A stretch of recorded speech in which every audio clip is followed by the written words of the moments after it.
Welcome to the Shun Podcast. Today's episode is the story of David. Now, this episode and the ones that follow are going to be a little different.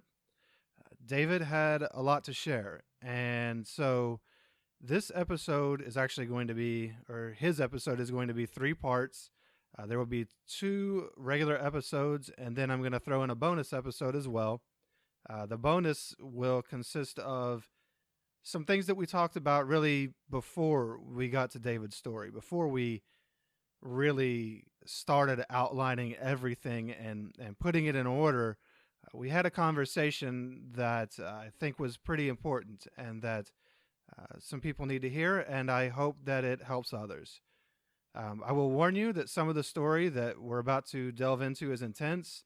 It does deal with the matters of sexual abuse. This is a very important topic. Um, the Watchtower organization of Jehovah's Witnesses has been under fire recently through some documents that showed up on a Faith Leaks site, through that story being picked up by Newsweek, by the Daily Mail, through the Australian Royal Commission, through the protests that were held at Warwick, the world headquarters of Jehovah's Witnesses in New York. This is a topic that was not talked about inside of the organization as we were Jehovah's Witnesses. This is something that, for an organization that claims to be led by God, was largely ignored, and that it has taken outside influences to explain, for scientists, for psychologists, for therapists, to get to the root of things like sexual abuse, how it affects people, how predators really are wired, and how they act. And for some reason, the organization led by God, supposedly claiming to be led by God, did not understand this. However, these things have come to light, and this is a topic that needs to be discussed. It needs to be brought to light so that people can heal, and so that a lot of people can know that they're not alone. So David was courageous enough to share his story so that he could help others feel less alone.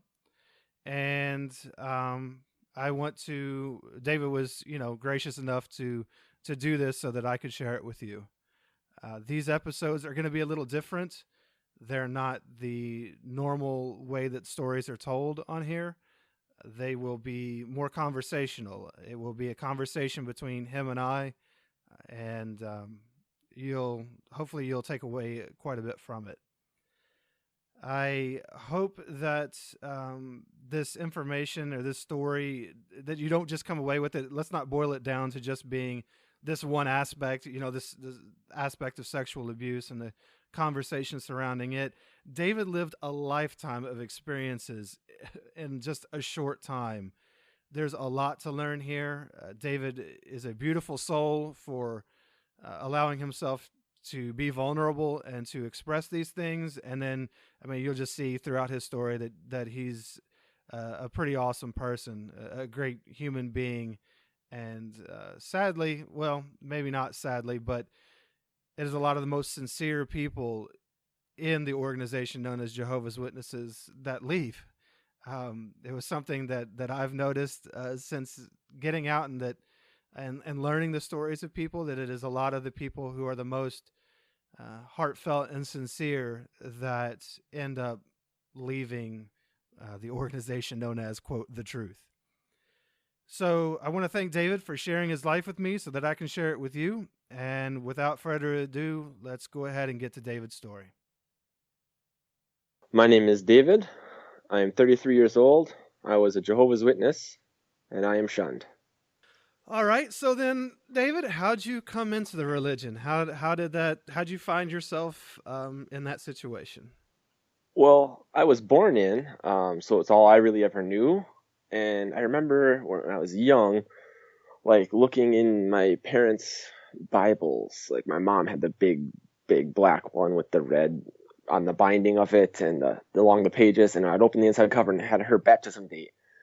And she would always talk about being Lutheran before and stuff, but I just remember thinking 72, or whatever. Like that's only a few years before I was born, and I'm just like didn't make sense that someone could not be just born into this. And I felt so lucky that.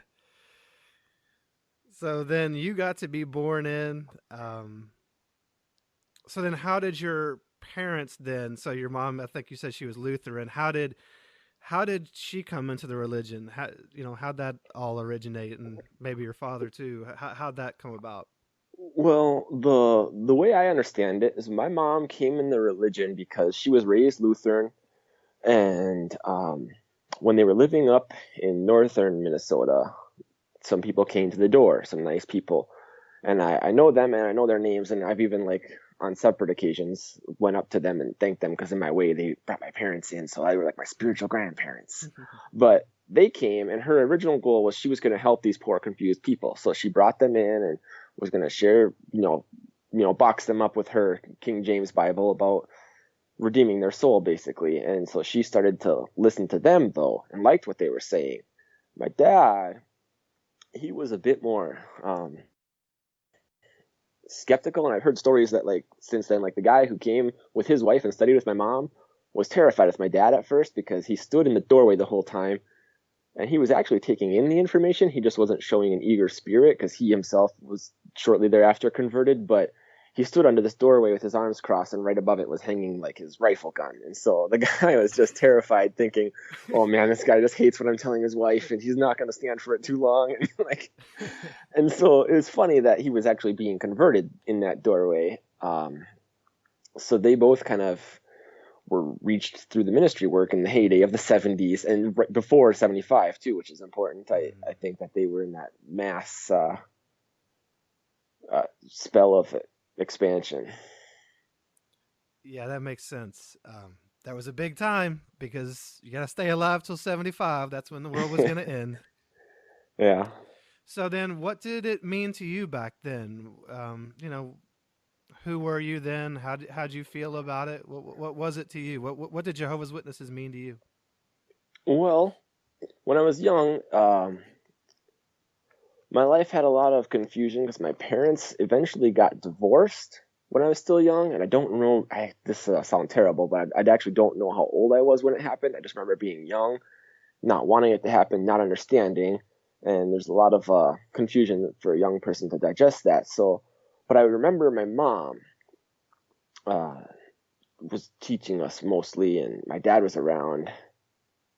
But can I hear the question again? I got off Oh my mind. yeah. No problem. Just where were you? So your parents are witnesses, Yeah. and you're What you're it a meant to child. me? How what did it mean to you? I mean, did it? Well, and we can kind of incorporate the next question. What was the worldview that the religion gave you? How did it impact you? Being Yeah. a young witness.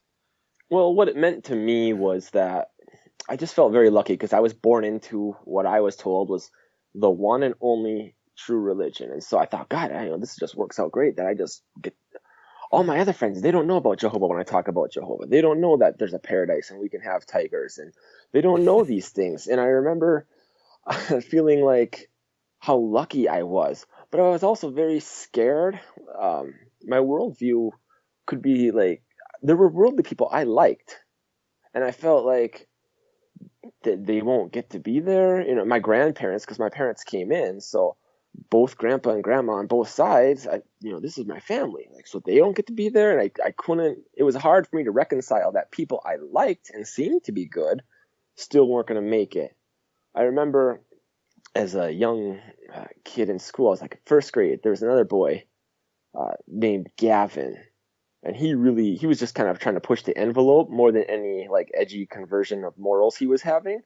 But he liked that I didn't say the Pledge of Allegiance. So one day he joined me. He said, "I'm not going to say it either." And he put his hand off of his heart and he just stood there. I remember looking at him and I felt so proud that I ran home and I was like telling my mom how, "Oh, this Gavin, at school, like I know he's like school friends and we're not supposed to hang out with him, but you don't understand what he did today. He stood up for Jehovah and he didn't, say the Pledge of Oh, Allegiance." And then it was still, I get it now as an adult that he probably was just doing it to be edgy and shock value. But to my mom, she says it didn't mean anything. And to me, I just couldn't make sense of it. I thought, like, well, no, I should be able to hang out with him now because he's not he's trying to make changes, and I just wanted Oh a friend, man. and it wasn't quite that way. And then eventually, um, when my parents got divorced, things changed a bit. But Gotcha. Well, then what was your childhood like at home? How were you treated? Because it's not like you just had parents. You had parents who were Jehovah's Witnesses. So, what was life like at home? life was at home for me. I guess when I was really young, pretty easy, pretty simple. My dad, some of my earlier memories were signs of his abuse was starting to come out, and I remember things more as impressions. Like I remember the impression I got here. This was tied to that event, and I don't know years or dates, but he was starting to be abusive, and his temper was getting to where my mom couldn't handle it anymore. So they were on the edge of Splitsville, and I remember the divorce took precedence over everything pretty much, and I didn't know why my dad couldn't live with us anymore. And I remember he came to the house with some police to get the rest of his things sometime. And as a young person, I was just fascinated that men in uniform with shiny handcuffs and guns on their hip were at my house. And dad grabbed his box and he left. And I remember begging my mom, like, just give him another chance sometime, because now as like it's setting in, he's gone. Part of it was because it was a temper issue and his abuse. Hmm. There was an order for protection, so he wasn't allowed within like 500 feet of us. And my mom's way of acquiescing that was, well, years ago when your father and I came to the truth, I actually went up to the meetings in Park Rapids, which is a congregation like 45 minutes north of us. And so, because of the order for protection, he can stay here in my town, and he would go to the meetings here, and we would travel the 45 minutes to the Kingdom Hall. So that was my mom kind of, after everything hard happened with the divorce, she just went like die hard, as hard in as I've ever seen anyone, because I think that's what's her mission in life now. Is Hmm. she was willing to drive 45 minutes one way, so it's an hour and a half of drive time. And this is back in the 90s when we had Tuesday night meetings, Thursday night meetings, Saturday morning service, and Sunday mornings. And I just Wow. remember thinking, like, we would bring our book bags and we'd have a backpack full of round, my mom called them round home clothes. Just our lingo, I guess. Play clothes is better. Most people understand that. Like dress Hmm. clothes and round home clothes. And we'd stay and play with some of the families in the other congregations. So I was building friendships. And Wadena, with my dad going there, became more and more of a distant memory, where when I would see people like in the store, even elders and guys who had known me, it had felt like, oh, I should know them. And they, or, oh, that's a witness. I just can't remember the name. And it was very odd for me, because I was, in a sense, going to a Kingdom Hall 45 minutes out of where I lived. But my mom knew everybody there. And because of her situation, everyone was, oh, Sharon, you're going through this poor thing, and you got a divorce, and your husband was abusive, and you're just trying to do the best for your kids. So she got that love bomb, as much as she also got the support of, you're in a new hall where you used to go years ago, and there's that return to old friendship. Hey, you got kids, and that, so there's that warmth of welcome, that love bomb as well. And I just thought, all these new faces and elders and new elders kids and new friends, and everyone's taking an interest in me, and it was great, for not just being anonymous, so to speak. Yeah, yeah. I mean, that makes sense. What happened to your dad? So he goes to the congregation, where you lived, Yeah. and I mean, if there's an EPO and things like that, was he disfellowshipped or?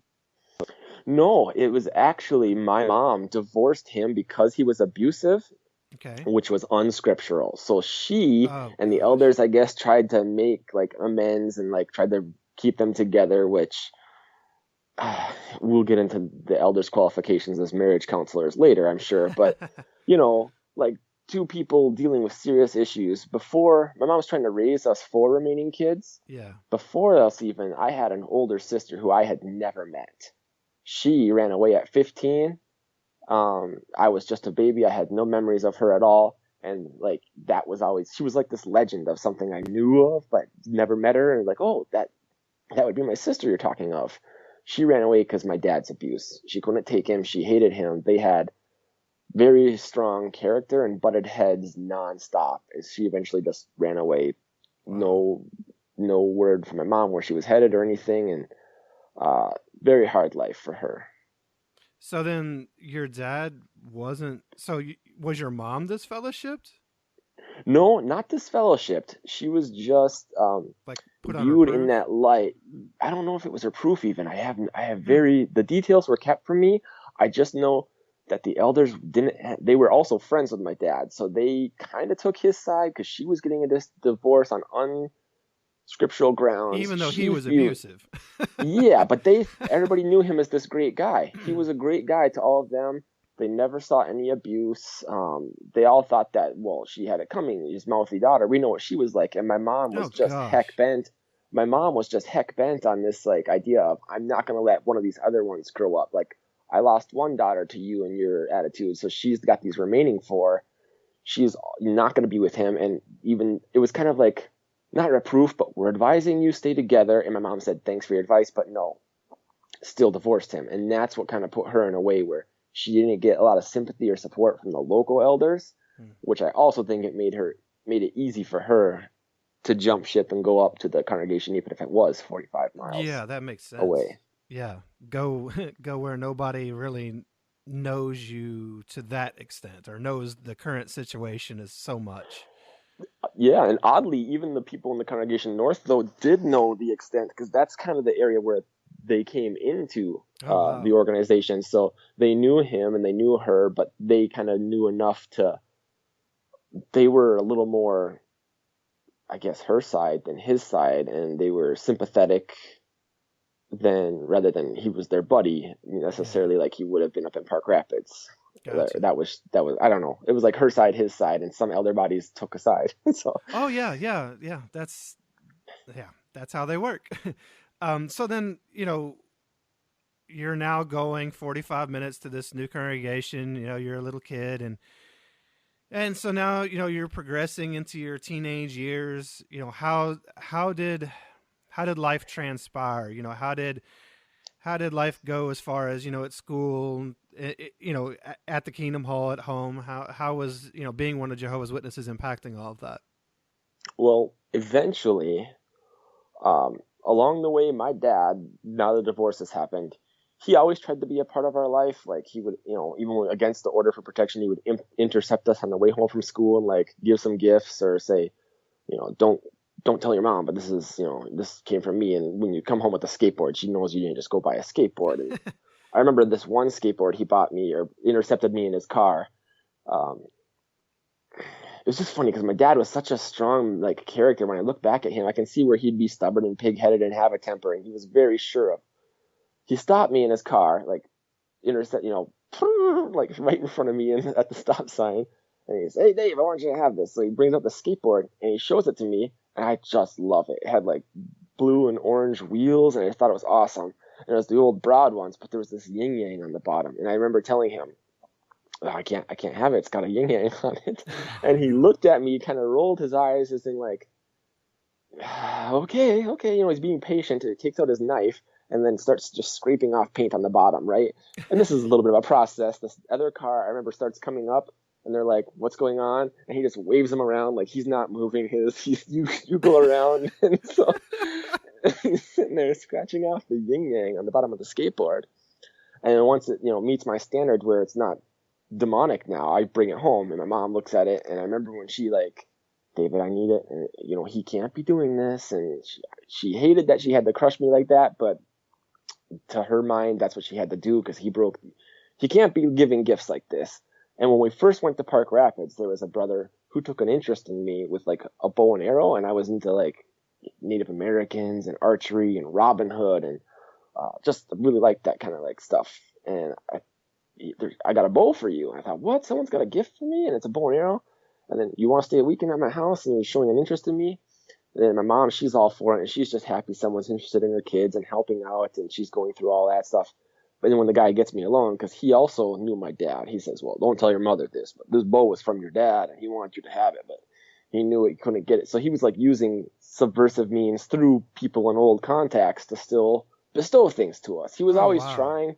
He just wasn't sure. He didn't have the skill set to be the dad that could have worked things out with my mom and be a dad that way.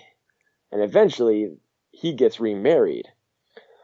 So what happens to my dad is he gets remarried to another gal, and because the divorce wasn't scriptural, this is his first, love outside of the marriage bonds. And they meet with the wife, his new wife, that is. She gets disfellowshipped.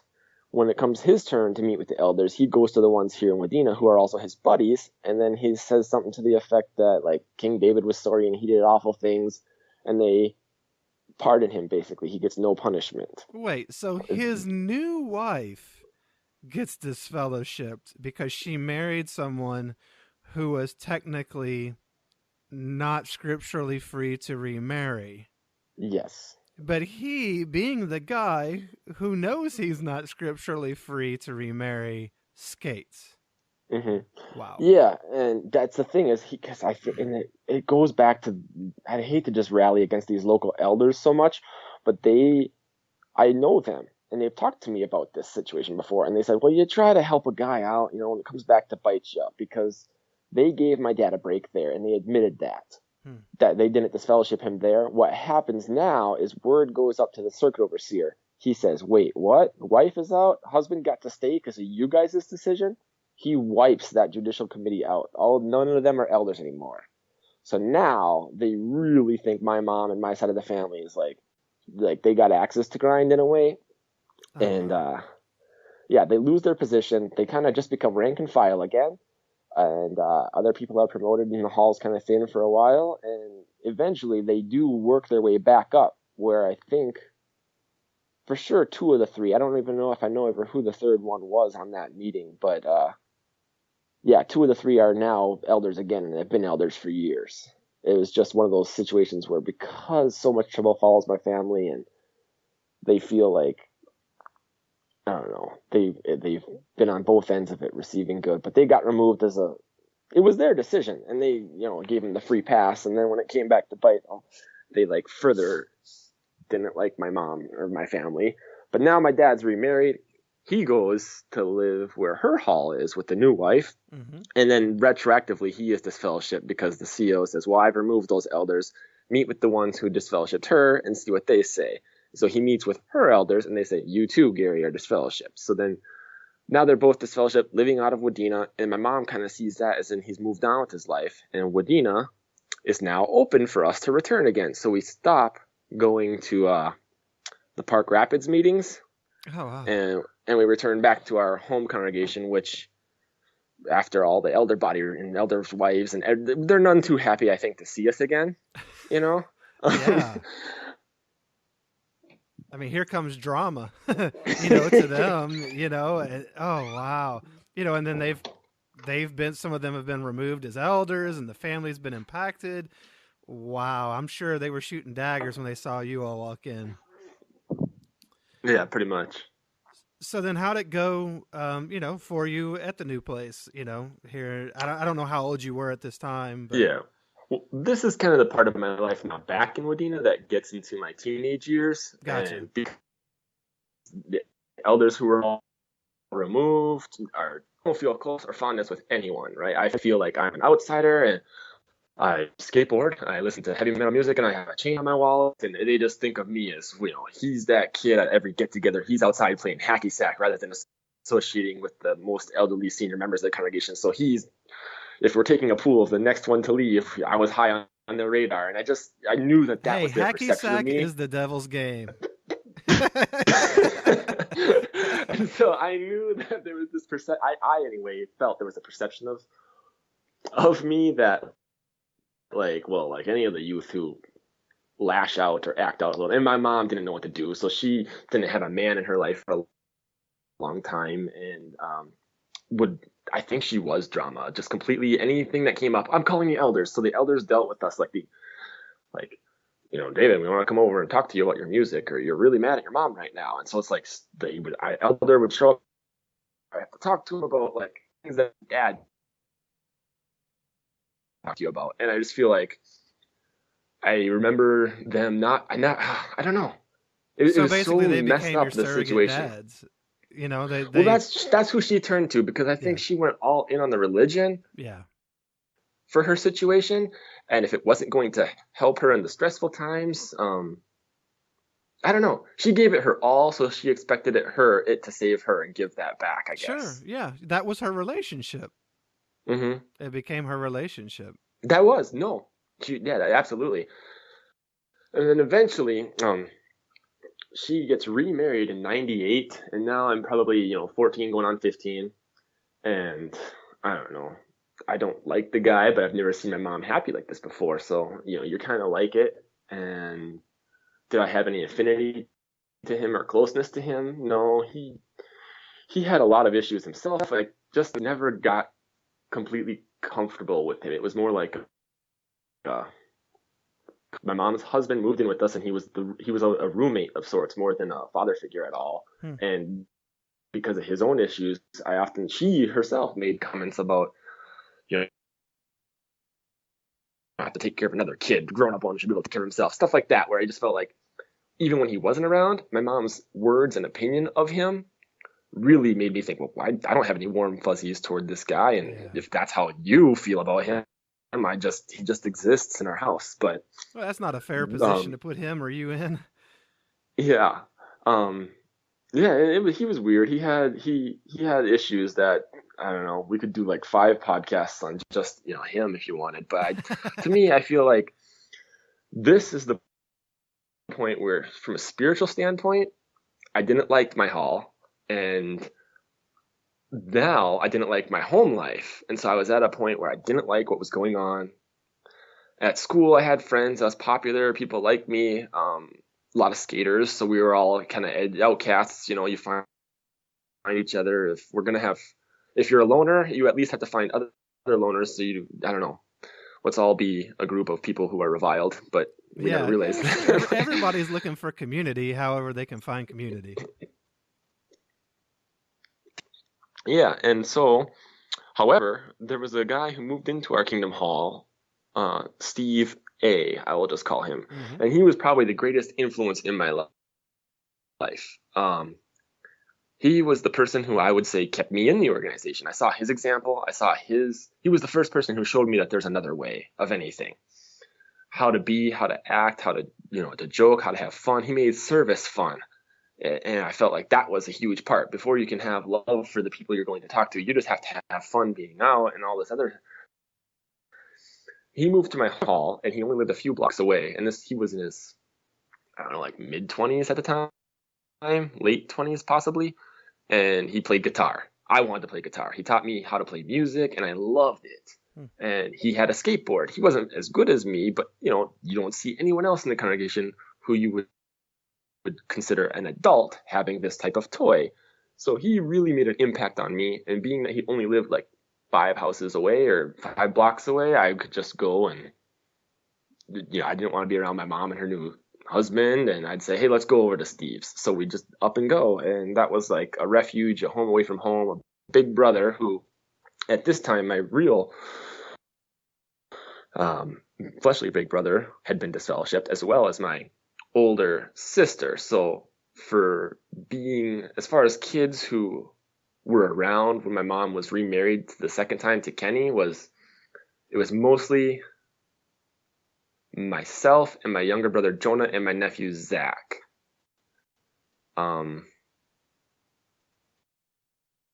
God, there's too much story here. I don't know where to go. I have to go back. I missed a very important point. Okay, go ahead. The reason my nephew Zach lived with us Yeah, because you was said that, because, and that kind of jumped out at me. yes, my sister who not abandoned, but ran away from home when we were young kids Yeah. and I never really knew her. She lived a hard life on the streets, and in 1994, she got in contact with my mom again. From her pattern of life, she had picked up HIV and thought she was going to. I think she only reached out because she realized for her it's probably the end of the line. Gotcha. So she moves back up to Minnesota, and I get to meet this sister finally, who, yeah, it's just she was a really great influence on me. She really helped me. She was worldly as all get out, but she really helped me from a standpoint of liked what I liked. She was into what I was into, and she wanted something for me that was what I wanted for me, not just like, whoa, I want you to do this because that's what I want for you. Yeah. She kind of was one of those people who liked, you spread your wings and that will fulfill me. And so it's really good to have that influence.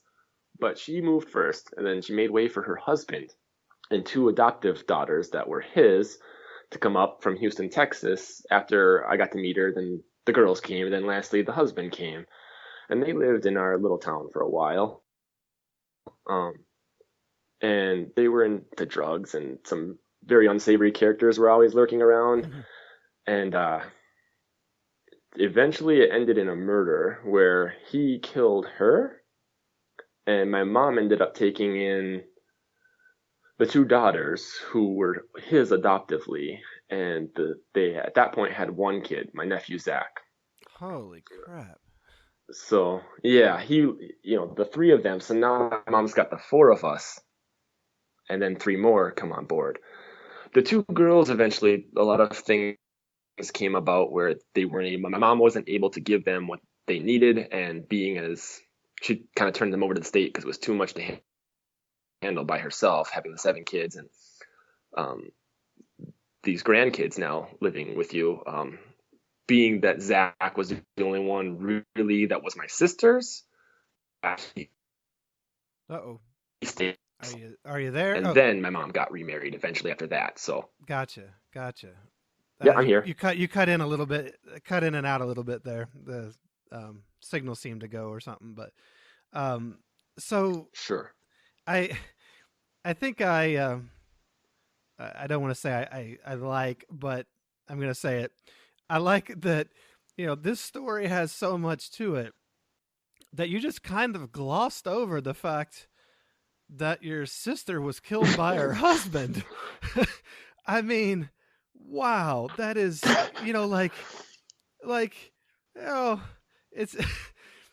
it's so much of a story here that, I mean, that alone is enough. I mean, I don't, I can't speak for you, but what kind of impact did it have on you, that your sister was killed? I mean, it seemed like she had come back, you finally get to meet this person in your life, and yeah, she's having an impact on you, a positive impact, and then this horrific thing happens. How did that impact, you, the way you felt? How was that viewed in the congregation? Because I know how witnesses can be about things. Were they comforting and supportive, or were they kind of, she just got what she deserved? It's a weird situation because when she came back in our life in '94, at first it was just her, and then when you rifle through someone and you know them for like the same 8 photos that you have of them, yeah, and you just look at the same 8 photos of, this is my sister, this is my sister, this is my sister, and then they come and they meet you and they smile like your other sister and they're animate in the flesh in front of you. It's like the scary thing is, though, all of that happened, and I don't mean to sound like I had glossed over it, but that happened. I met her in '94 and she was murdered in '96 when I was 10 to 12. wow. So there was it's like more of a memory of a dream in my life where someone just kind of came, made a huge impact, and then flittered on. And I feel like it's the craziest thing to think about, that I could have, you obviously don't forget, but it seems like so brief, and you have to remind yourself now, because like the 2 daughters after the situation lived with us, and I remember my mom would caravan all of us down to when she was dating Kenny. Mm-hmm. But then when they got married, it just struck me that, oh yeah, the girls weren't there because they had kind of gone to foster care homes and to the States care. My mom just kept my nephew Zach. And oh yeah, and it's just very weird to remember that when this happened, they aren't in those memories. Oh, they never got to be around him when they were actually married together, I think. So that was like, my memory is very jumbled in a lot of this. Well, I mean, that makes sense. You were so young. There's a lot. You're so young. You don't do birthdays, so like timelines are hard to keep. Yeah. I was very in survival mode. Like I remember, I just remember being maybe middle child syndrome or whatever you want to call it, that like I always felt like I remember once telling my mom, well, my oldest sister I don't know and she ran away, so that makes you think Julie, my immediate oldest, my other remaining sister who I did know, is the only girl left, and then Ruben, he's now the oldest too because the other one left away, so he's like the old male of the house, and then Jonah's the baby, and here I am in the middle. Like it was this, you just entertain yourself, you feel, you fall into yourself, and you start finding like, I don't know, you know how kids are, I guess, where they find their own, you make do with what you have, and if you feel like your parents up against a lot, and I knew my mom was, part of the thing I could do to help her was just, I don't want to say be invisible, but I had a lot of humor and I was a glue that kept everyone together.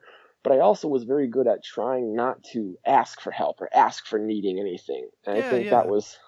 that was part of my, what I can do is, Don't make waves. yeah, I don't make waves. I help heal, and then I recede back. And it's like, you make jokes, you make people laugh, and I hated conflict, so I would try and do what I could. But it's a lot of demographic in any, in any family or household. Yeah, I mean, what you've told me already is a lot of story in that there are a lot of characters moving in and out of this story, and there's a lot of transition, and there's a lot of heavy stuff. And I Mm. think, when it's your life, um it's just kind of normal. Like, I mean, I know when I told my own story on my podcast, there was something about when I actually, I never really thought about it. It was just my life and whatever. When I sat down and was actually writing some of it out, and I was standing there for hours speaking about it, it just kind of hit me, if somebody else had told me that story, my own story, I would have probably given them a lot more compassion than I had ever given myself for it. I, Yeah.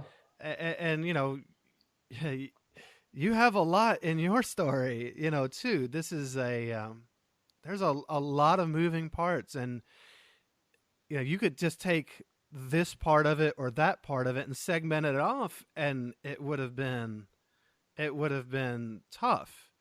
And, when you add it all together, um, of course you were just trying to survive. Of course you were, I think I used the term dissociating earlier. I think part of being invisible is just kind of dissociating and saying, there's a lot going on here, and I'm just going to kind of be in my own little world and do my thing.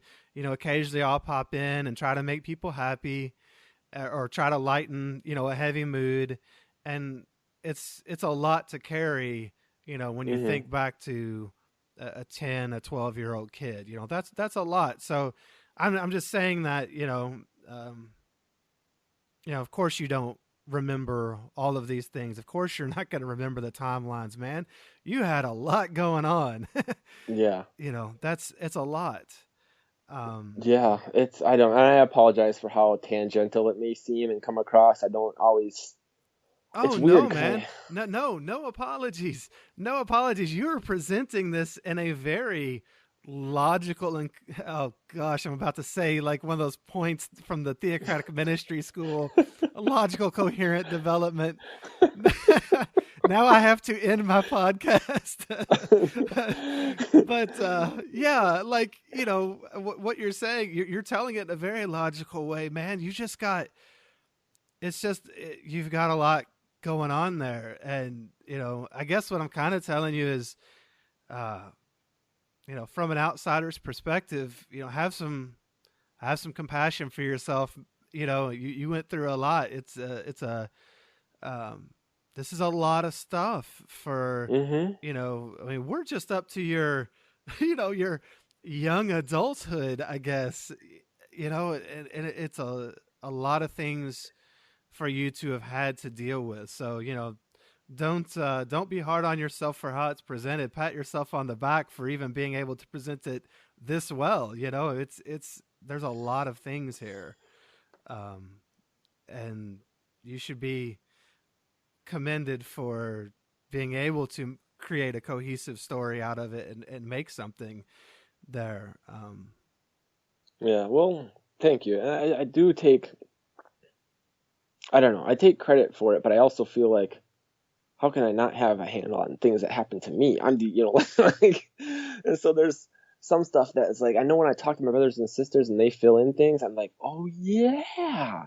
And so for what it's worth, I think I'm doing good to actually remember as much as I do, because I'm sure if all the gaps are filled in, I don't know, it'd be just too much to even utter out loud. I don't know. If someone else was telling me this story, I would look at them and I'd say, this is ridiculous. If this, you need to take that out, take this out, take this out, and it still sounds like some Hollywood script that's just too fantastical to ever be real. But I just know it because I went through it.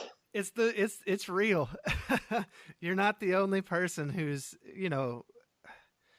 there's a podcast I like to listen to. I mentioned on my podcast called the Mental Illness Happy Hour, and on it people tell their stories, and you're not alone, man.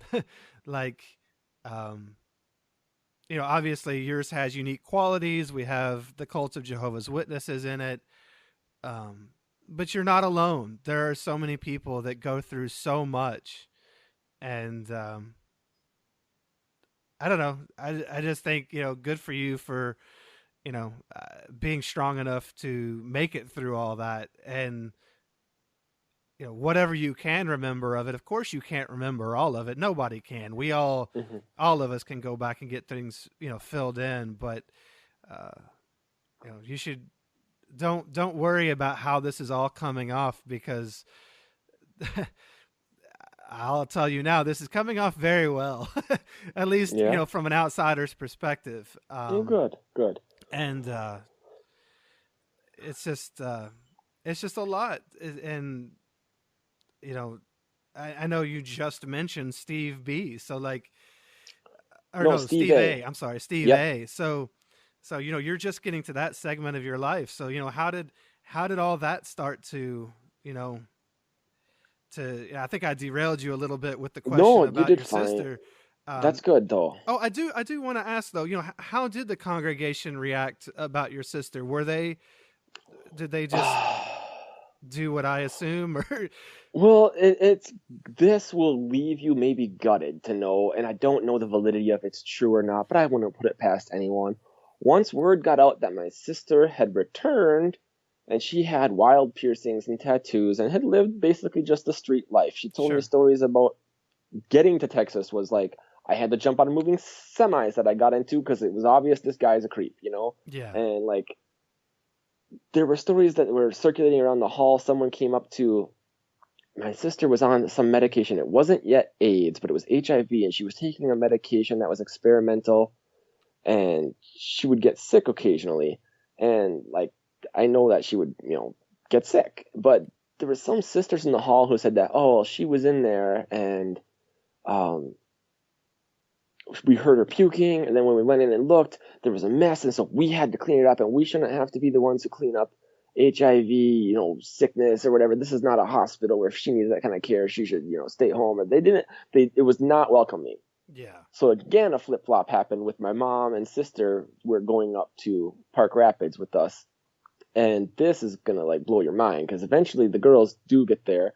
And so now it's the 5 kids with my sister being reunited, and then her 2 girls. Mm-hmm. And we crammed in this car where I remember sitting on people's laps and driving up to the 45 minutes. And there was one that was a blizzard, and it was so bad. My mom was couldn't see the road, but my sister Kelly said she was going to just look out the window. She's like, well, I can see. And she was literally voice guiding my mom. Okay, gosh. I can see the white line with her head out the window in the blizzard. And I remember thinking just how happy I was that Kelly was here, and she was being so heroic that we were all getting home safely. And a 45-minute drive that lasted about an hour and a half.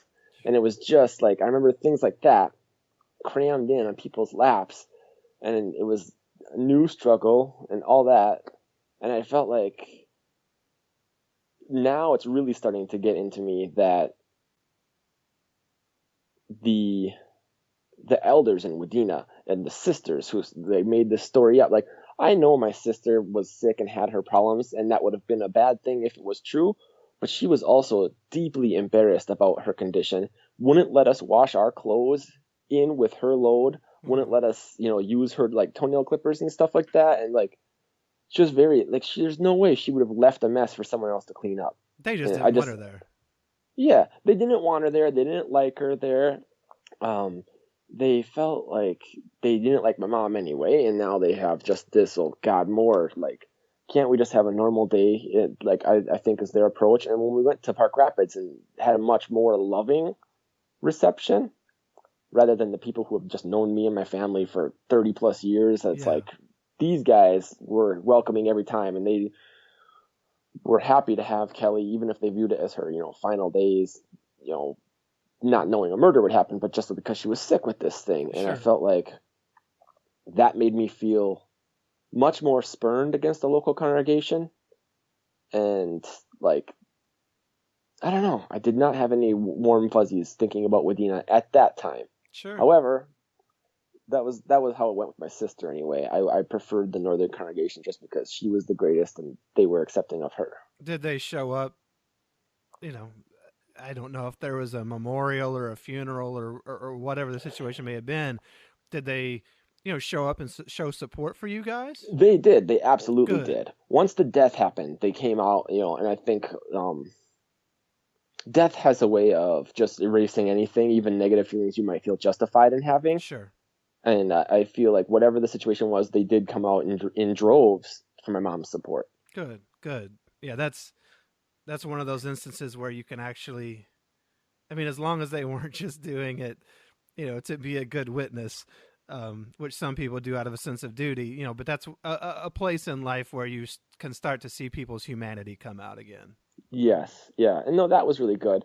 It was funny though too, like this is tangent, you don't have to keep this or not, but my sister had such an impact on me simply in the way of like that she wanted me to experience things. And I remember having no agency or no voice as a young middle child. I was just kind of part of the rank and file that operated in a household. And we used to go to the video store and I would stare and stare and stare at like the Star Wars cover. I thought, Luke on the cover with his lightsaber just looked so awesome. And I somehow, a 10-year-old, earned $1. I got $1. I remember I went and rented it without anyone's permission. I just stared so longer I couldn't wait until I saw this movie.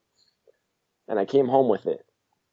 And my mom, said, well, that's that Star Wars. She was brought in at an era when that was popular and they would mention it from the platform. What is this ominous force, and no. So they mentioned, and so she says, no way, you're not in my house, makes me take it back and feel shamed. And I just, like, the lady at the counter looked at me just like, oh, already? And I just remember like wanting to die and cry, and I just slid it over and I said, no, I don't need any more. And I would never get my $1 back. I just had to return it.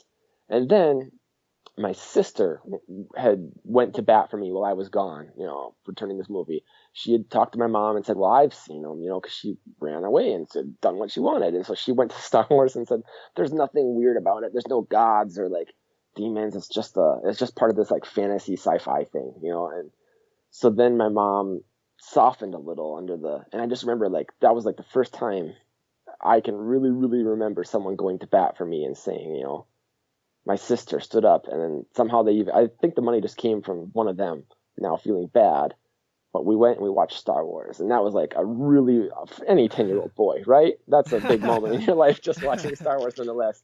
But that my sister, who I just met recently, took a special interest in, like stood up for me to enjoy this movie. And then I loved them, so now they're like one of my favorite things anyway. Oh man, that's a beautiful story. Yeah, thanks. That's awesome. Man, good for her, and I'm sure it felt good for you to have. It is really funny too when I talk about my sister and think about her, because like for someone who just basically came through your life so transiently and only had time to do these like 2 or 3 things, that they were things that meant so much to me. It's really like, it just speaks to my heart and my soul that she came in, touched, stroked my face and left the impact she had and then was gone. But Yeah. it was so like landmark moments in my life that would become like that love of Star Wars, and like that laid the groundwork for when I met Steve. He's a Star Wars fan, and he's got these Lord of the Rings books, which I don't even want to read because there's this word Lord in them.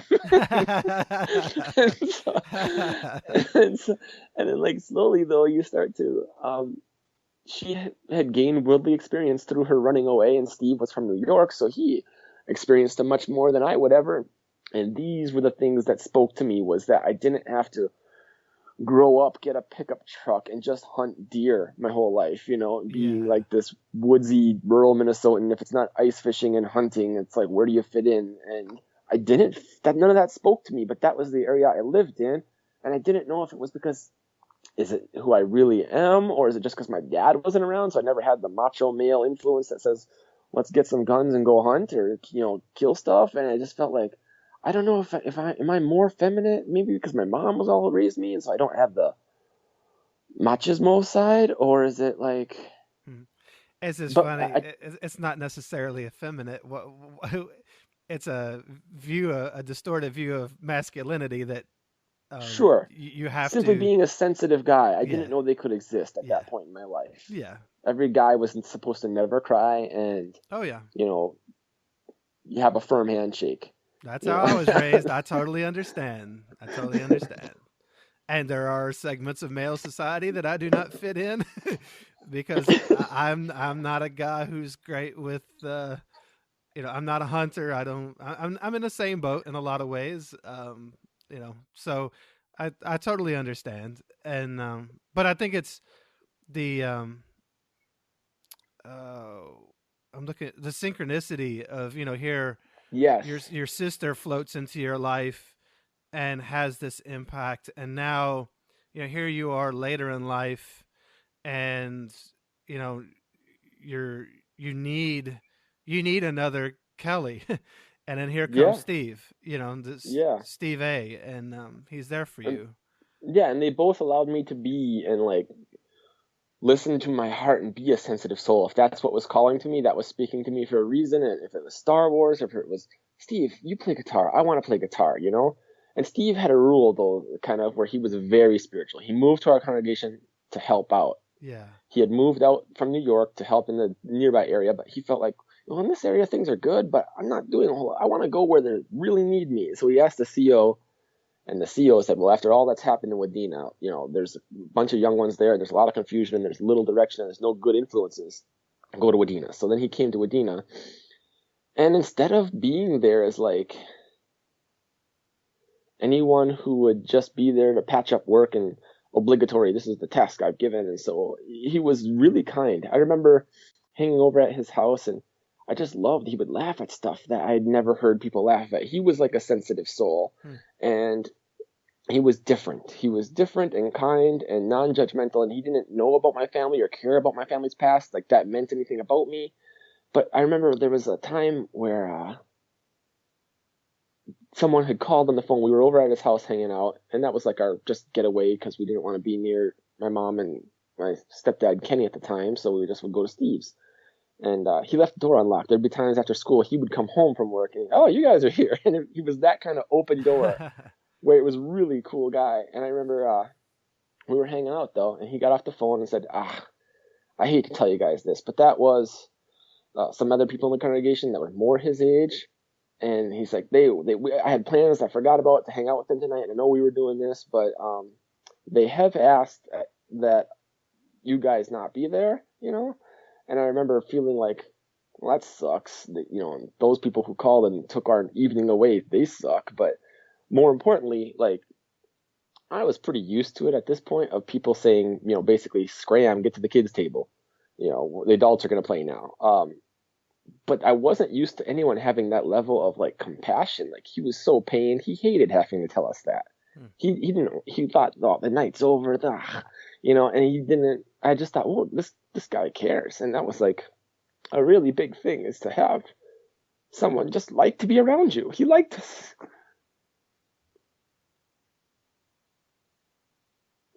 Are you there? Yeah, I'm here.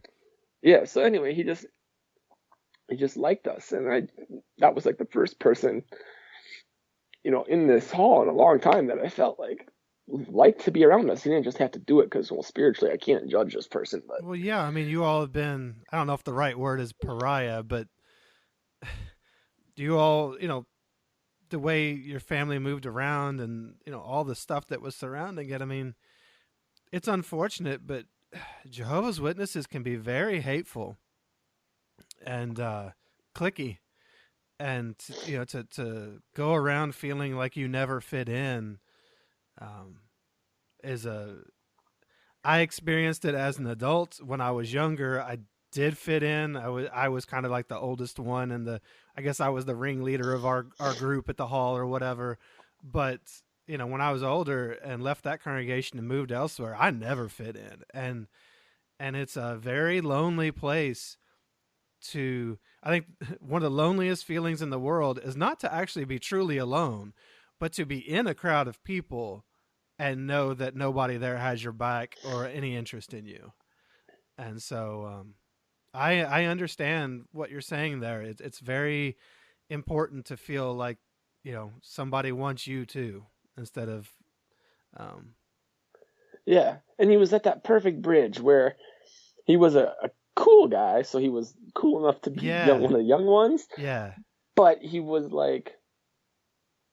he liked me and he was an adult and he wanted to be around us. And I could go on and on about him and the impact he had, but yeah, basically he really continued the work that my sister had laid into yeah, the books I read, the music I listened to, all the things in service. And um he just he was a father figure when I hated my stepdad and I didn't really know my real dad. And then he was a brother when my other brother was disfellowshipped, and he was just everything. And it meant a lot. At that point in my life, yeah. You I needed really, somebody, and he was I there. needed him. Yeah, Yeah, he did it. And I could go on about him, but I should probably just wrap it up because it's simply, he was the best ever. He did everything for me. yeah. No, that's beautiful that he showed up at that time and could be that for you. I mean, obviously, um, he made a huge impact, and I don't know, man. That's just a beautiful thing. It's um, it's a shame that ultimately, cults come in the way of things, but um, you know, good for him for being that person for you. When you needed it, and for being that. Isn't it kind of? It's beautiful that he was that person, but doesn't it also kind of almost in a way condemn everyone else on a level, that here a guy had to move there from somewhere else so that you could find that one person, Yeah, I never thought about it from that angle. I just knew that I was lucky to have him. And I Yeah, felt you like were. at that point in my life, I felt like Jehovah had given me the big brother and the father, all those things that were being taken from me since my other brother was disfellowshipped. Yeah, And it was just so obvious his hand was in the matter. yeah. And Steve instilled a lot of good in me, and he instilled a lot of coolness, for whatever that's worth. What I think is cool. I have interests, so. But he put that as such a part of me, and I wanted to be around him more than anything or anyone else in the world at that time. And it was like I was finding my place. The longer I stood near him, I was finding my place and fitting more and more into what I felt. Just like those were he was in a lot of ways the laws that were just written across my heart. Like, boom, this is something that's written in my core, and I love that I can express it. I just didn't know how, but he Well, shows me. that's what I was gonna say. He didn't um he didn't make you you. He just showed you that it was okay to be you. Yeah, yeah, he showed me that there was a different way. Yeah, he showed And you it to was me, okay to be yourself. and seeing him as my personal miracle, like that God had put him in my life as a witness and everything, really was probably the touchstone thing that I would say kept me in the organization. Because now I had experienced something that I felt was miraculous and Yeah. was thankful for. And he was doing it, and he was cool as all get out.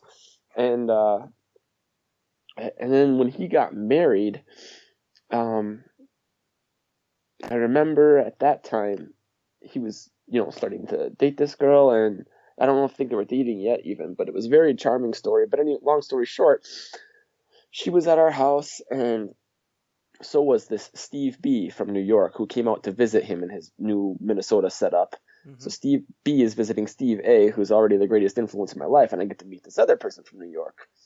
And then this girl's coming over and she's visiting, and Steve and her are, they just were talking a lot. I was kind of cognizant of that, feeling, oh, okay, there might be something here. And she was from another congregation about like 60 miles away. But there was a time when she was going to leave, and it was rather late at night, like 10 o'clock or whatever. She still had an hour drive. She goes out to her car. We think she's gone, and then it comes back and says, my car won't start. And then Steve just jumps up, like, all right, I'll take you. And so we all hop in the car. Steve A is driving in the front seat with uh, his girl he's interested in now. And in the middle seat was this guy who was traveling with Steve B at the time, who came out from New York as well. He worked at the Stanley Theater. He was a Bethelite. And he was sleeping in the middle seat. And then Steve B and I were in the back talking. And I noticed that Steve had put him and the girl in the front were talking with their heads rather close. And I could just see it. And so Steve B and I, we started talking. He's like, well, what's going on between these two? And I was like, well, look at them. They're obviously close. And have you noticed they're talking, but you and I are like having to shout to whisper? Steve's got the music faded to the back so we can't hear, and they have some privacy up there. But like in the back seat of this van, which was like his work van, he was a window washer as well. So that like he gave me the music that I play, the books that I read, and I became writer of my own music like he did and recorded. And um, yeah, when he got married, he said, well, I've got these few window accounts I was building up. Do you want to take over? And so I became a window washer as well. And like a lot of my life is like just his fingerprints are all over who I am, even if it was just him allowing me to be me. Yeah. And then at that point, though, I saw it as another miracle that here now, on the very evening that they were having their long conversation, and he had been taking her to her, she had to work the next day, so he was going to drive an hour out of the way and then an hour back just to give this girl a ride. And Steve and I were talking in the back seat all the while to, Weezer music a little too loud, and it was just like, oh, I'm not losing Steve. I'm gaining this other Steve B is now my spiritual big brother. So I'm really getting it cemented that Jehovah's not going to leave me destitute, and I'm having this pattern of always being provided a spiritual big brother, if you will. Sure. It's like starting to really cement my mindset that I want to be a witness and be in this, witness thing forever. And it was kind of when I went to New York with Steve B, the first time with my brother Jonah, we were out there, and I was 18, and just after 9/11 too. So the city was a little different, he said. There was more unity after the attack, of course. People tried to feel neighborly and brotherly Sure. compassion more so. But like I would look at people, and they told me don't look at anyone in the eyes. And I would look at people because that's just how I was, being a Midwestern Minnesota boy. And I would nod or say hello, and they would start responding back. And on the subway, I would started talking to this guy next to me, and I took German in high school, and he ended up working at some like German TV station out of New York, and we started speaking German. And it was Steve B and his sister who really like saw this, and they're like, Dave, like you can go anywhere, and there's something just innocent and boyish charm about your persona that you can get people to open up. You can they're drawn to you. They want to talk to you. Like you've got a gift here, whether you want to call it gift of gab or whatever. They really were the first people that told me you need to pioneer. And I thought, well, Steve was a pioneer, and if these people seeing the Minnesotan out of his setting in New York and still like drawing people who are normally closed off and don't talk to each other on subways, like I thought maybe they're right. So I might as well give this pioneering thing a shot. And it was just really kind of cementing me in Mm-hmm. as it's going on. So you're around 18. Did you go back to Minnesota and pioneer? Well, no, I was baptized at 18 actually.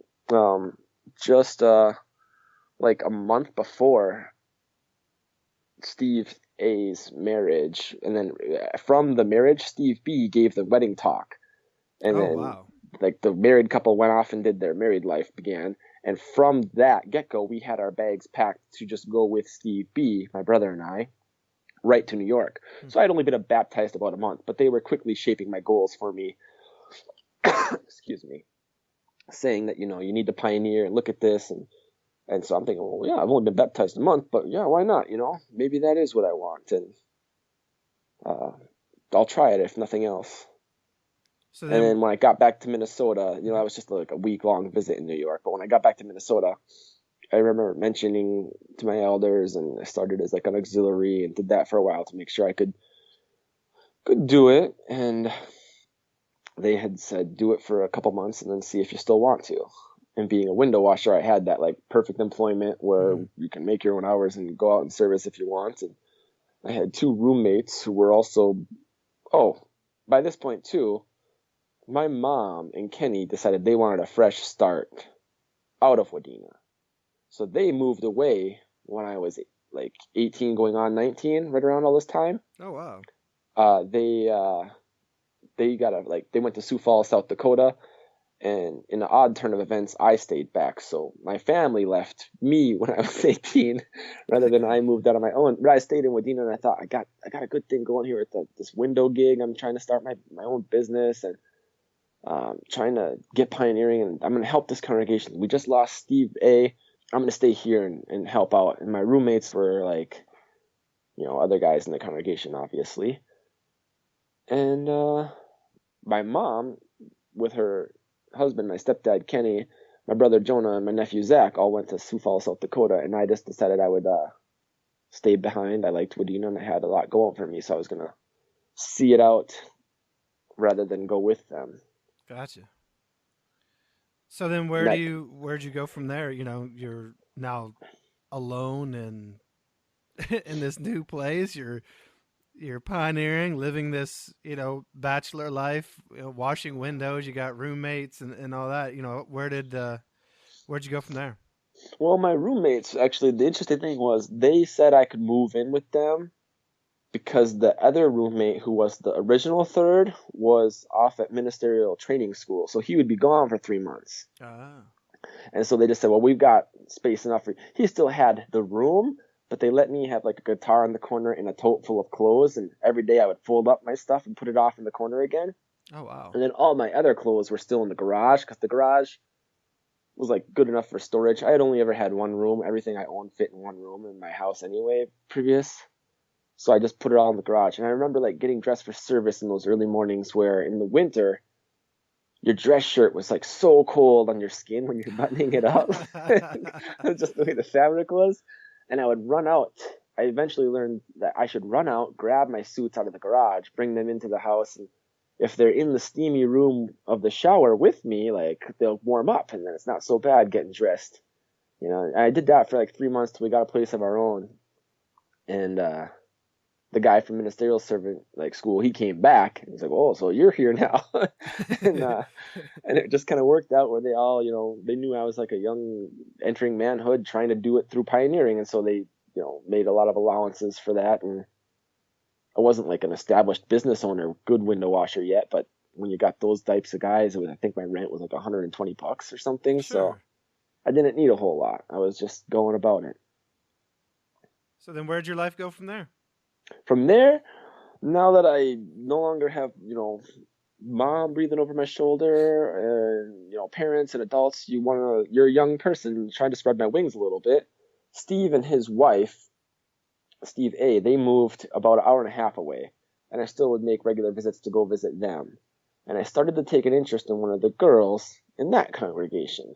And I remember the elders had warned me about this, this dating thing. I was 19, but they were thinking it was too young or that I wasn't ready or that she wasn't ready. And they were right on probably every account, but I was young. I was 19 and I was ready to do what I wanted, and there was no one around to tell me I couldn't anymore. So I had a place of my own. I had roommates. I was finding out about adulthood and everything. And I started this relationship, and with us being young, we never got in serious trouble, but I ended up being removed as a pioneer. So I never made that actual benchmark of getting the secret book you get for being a pioneer for 1 year. You're not in the Which made me, club. yeah, which made me dramatically sad, because if you like took all my separate attempts to pioneer like together, I was like well over a year, but I never did it consecutively. So I figured I still didn't get the book. And anyway, so not that she distracted me, but I was young, trying to find out what I wanted and didn't really know, which, it leads to your learning. And the truth, the organization, I should say, they accepted it because they give you the space to make your mistakes. But then, as we all know with like witnesses, when the relationship didn't work and it didn't work out, and I was removed as a pioneer or whatever because it just wasn't exemplary, they all these people who's in their nice progress, like, what is it called, passive aggressive, like very Minnesotan way to just say, well, we never liked, or we told you so, in like very thinly veiled versions. I'm thinking, well, where was all this information when, and I don't know if that's a credit or a disservice to them, but it's one of those things where it's like, well, you could have saved me from it, or at least you let me learn it myself. I probably wouldn't have listened to you. You never know what the right course is, but sure. Anyway, I had made some stumbles and pitfalls and got myself removed as a pioneer. And I remember the feeling of when I just went back to a pioneer instead of this is what really touched me from Jenny's episode, was that simply being a God-fearing, loving member of the congregation feels worthless if you've ever been even a step above that. Oh, yeah. When you've gone up and you've come back to just rank and file, it is like, all you can imagine is you raise your hand in the comments and you think everyone's just like, wow, what's wrong with him? He seems so, why is he not pioneering? Or will he ever get back into it? And it's like, you just feel like the pressure of do more, do more, do more. And if you've done more and you've quit, they're never like, oh, thank you so much for your service. We really appreciate the time you devoted and sacrificed to us. They're just like, oh, so at one point you were able to, but now you're not. What can you change to get back to that point? And it's like, yeah. There's never a thank you. no. No thank you for your service. So I'm not trying to rush you, but I do have somewhere to be at 2. Okay. So I don't want to leave anything out from your story. Where should we go next? So you start pioneering again. Then no. Eventually, after being removed as a pioneer and struggling with some things and trying to navigate the waters of like life on my own, I had a job. I also had a part-time job at Taco John's, and I was trying to build the windows up as it was doing both if I could. Mm-hmm. And you just you're young and you're just learning. And then I started to, have pitfalls of elders would come and talk to me more and more, and the blinds would go down, and you'd think, uh-oh, backroom situation, and what now? And it was never like, I was a good kid, but I was struggling. My friends were all everywhere else. My mom was somewhere else and everything else, and I was just trying to learn on my own, and I wasn't doing anything horrible, I felt, but I felt horrible about some of the things I had done, and they were largely minuscule. But anyway, long story short, I got to a point where I had said, kind of within myself, I had a couple of like worldly girls where, we were, kissing and such, and I had some contact with other people who give you that. After my first relationship didn't go well, I just remember getting in trouble and being frustrated with myself that what's wrong with me? Why can't I get my act together?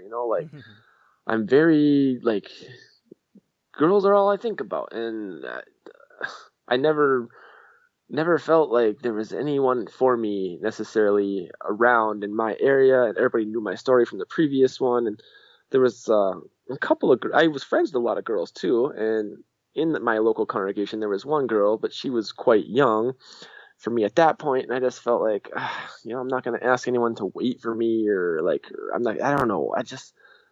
I was a lost young man who, in 2003, my dad died. Oh. Yeah, and we might have to do part one, part two, and you can salvage whatever audio makes sense. Yeah, you got a heck of a story. So in 2003, your dad died. How old were you then?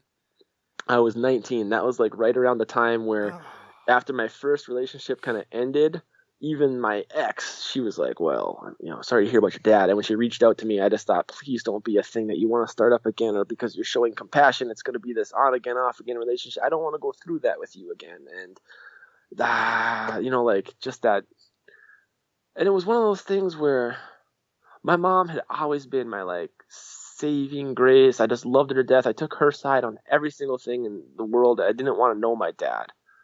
I thought of him as what she thought of him as what I thought of him. sure, I of was only course. told things about him from her, and then people would say stories from the Wadena Kingdom Hall. They would say, "Oh yeah, well we know your dad. He's not the way your mom makes it sound." And I would be like right away, like, "Well, you guys, I believe me. I'm well aware of how you think of my family, and you're on his side." And I would just discredit anything good they ever had to say about him. And then when he died, I just remember sitting at his funeral, and oh god, this is so crazy. I'm forgetting so much and then going backwards. After he was divorced from my mom, got remarried. Wife gets disfellowshipped. He doesn't initially. Elders who let him off the hook, they all get removed. New elder group meets with him. He is disfellowshipped. Mm-hmm. He comes back after a amount of time. And when he comes back after a little bit of time, he starts to say he's anointed, which really set my mom off, that he thinks Oh, he's, wow. yeah. So he starts to say he's anointed, and he knew it because, like something with blood sausage when he was a kid. And I don't even know if that's the real story or just my mom trying to make it seem so frivolous that it has no grounds. And so now I just see my dad as this like crazy, I don't want anything to do with him. And then he dies. Mm. And I went to the funeral, and everyone was mourning him, and I got to meet a lot of uncles and people who I didn't know. And the divorce, first of all, kept me from knowing his side of the family, and the religion as well kept me from knowing his side of the family. So I've got all these people caring about me and telling me about my loss that they look like familiar faces because we share blood, but I have no idea. And it's just awful, like the feeling of lost. I remember not crying except for when I looked at my nephew Zach, thinking he doesn't get to ever know his grandpa. And I was so sad for Zach, Yeah. not in actually that I had lost my dad or that I knew enough to miss something that was now lost to me, but where it really hit me was when his widow had called me and said, well, your father has a bunch of things he wants you kids to have. And I remember from where I live out to Jamestown, North Dakota, seemed like a world away. And we went to go pick up stuff from the widow, a friend of mine in the congregation, we drove out there and loaded the van. And when we drove back, it was just like I was so dumbfounded with, she had some good stories about him and he was her husband. And I just remember thinking, well, first of all, you were supposed to be this vile woman that my mom hated, and that wasn't quite so. And now I'm starting to think everything else is maybe the guys who were friends with my dad, maybe it wasn't quite so either. Not that I disbelieve my mom, but I see she comes from a totally different relationship with him than anybody else maybe had. So I'm starting to, and when I had been 18 for like a full year, the order for protection was done, and he had been reinstated. There was no reason I couldn't talk to him. I didn't invite him to my baptism. I didn't write a card or anything to him. And I just felt like now he's gone.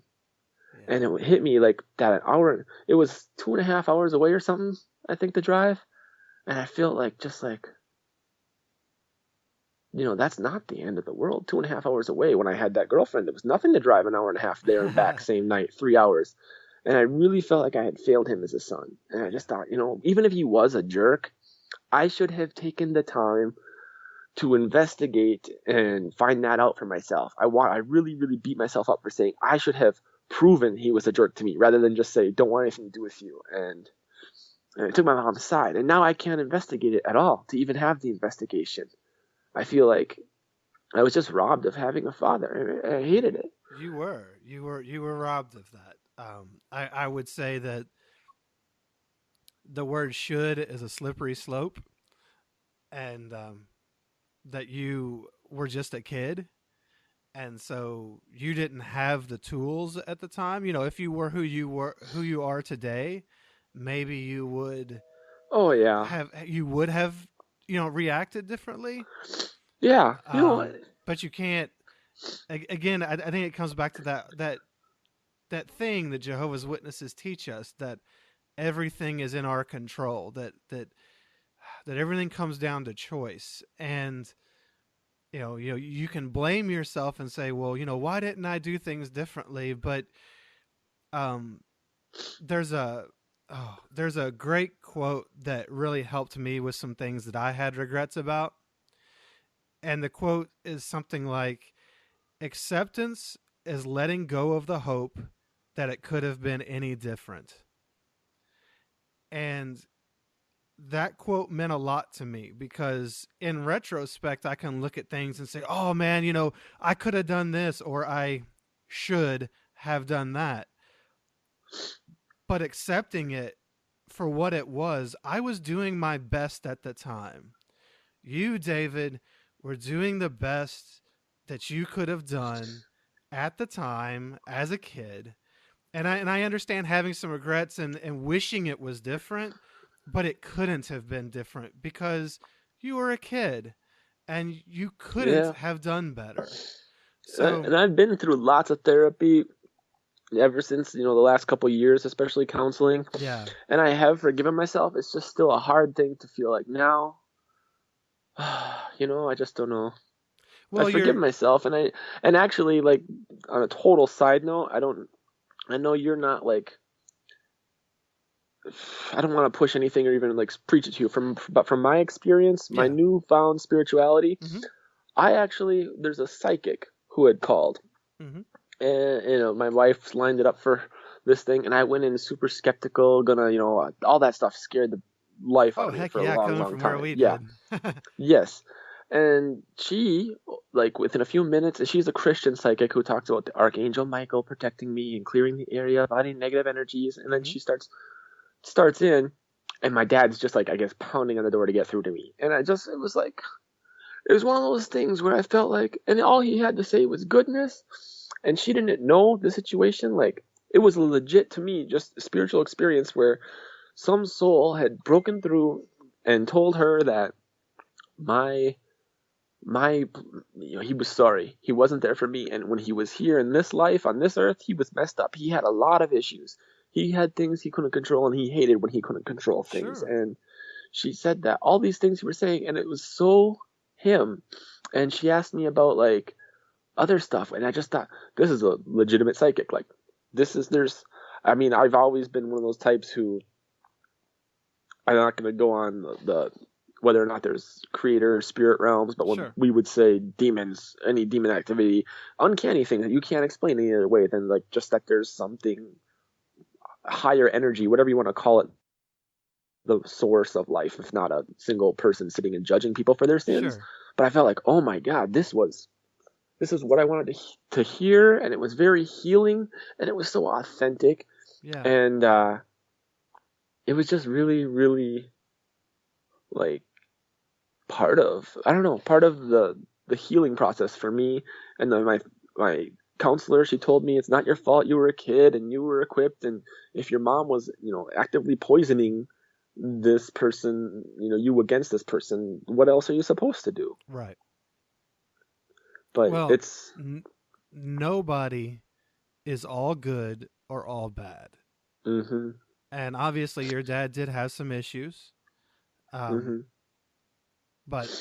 that does not define him as the totality of his existence. And I'm glad that you got to have that experience. And I mean, I think we all want to end on a better note. And I'm really glad that you've been able to, get into therapy and process some of this stuff, because I mean, you've been through a lot of heavy stuff, and yeah, I don't know. I'm happy that you've got that. I'm glad that you can see that. And again, it comes back to that intellectually, you can see that you couldn't have done any better, but emotionally, you still have emotions about it. You know? I mean, when my dad died, I cried not for the dad that I lost, but for the dad that I never had. Yeah. Because my dad Mhm. wasn't always great. And I think that's that's only natural to have those feelings. And you can always look in hindsight, you can always figure out how it could have gone better, but you didn't have the tools. And he was the adult in that situation. He could have reached out differently as well. He has some um you could say, he just as easily say that he has responsibility in the way things went. Mhm. But you know what? He probably didn't have the tools either. Yeah. You know, No. he was a product of whatever environment he came from, or whatever biology or psychology that he naturally had. And in the end, everybody in those situations was doing the best they could. Your mom was doing her best, you were doing your best, he was doing his best, and everybody was working with what they had. And unfortunately, sometimes our best still hurts. Yeah. you know That's very profound, you know? that's just all you can that's all you can do is, sometimes you give your best, and you're still going to end up hurt. I want to thank you for listening to David's story today. Part 2 will be released next weekend. Please subscribe so that you can get it and all of these stories automatically as they're released each time. Please also show David and other support by going to my website. It's shunnedpodcast.com. And if you go to the episodes page there, you can leave a comment for any of the people who are telling their story. They can not only read, but they can also respond to your comments. So just go to shunnedpodcast.com and go to the episodes page, and you'll see an individual post for each story, and you can reply and comment on those stories. You can also find links to things on there that have helped each person as they were waking up and leaving the cult. If you want to hear my personal story, you can listen to a podcast called This JW Life, or go to the website thisjwlife.com, and that was my personal story. It's a 9-part series, and you can, if you're not familiar with the Organization of Jehovah's Witnesses, you can really learn a lot there about how they function, what they teach, alongside my personal story. One final way to show support is to leave a review on iTunes. Just leaving a 5-star review, leaving your personal comments, whatever it is that impacted you. This helps other people to find the podcast so that they can get the help that they might need as well. So I'll send this one out the way I send them all out. Love others, do no harm, and go be happy.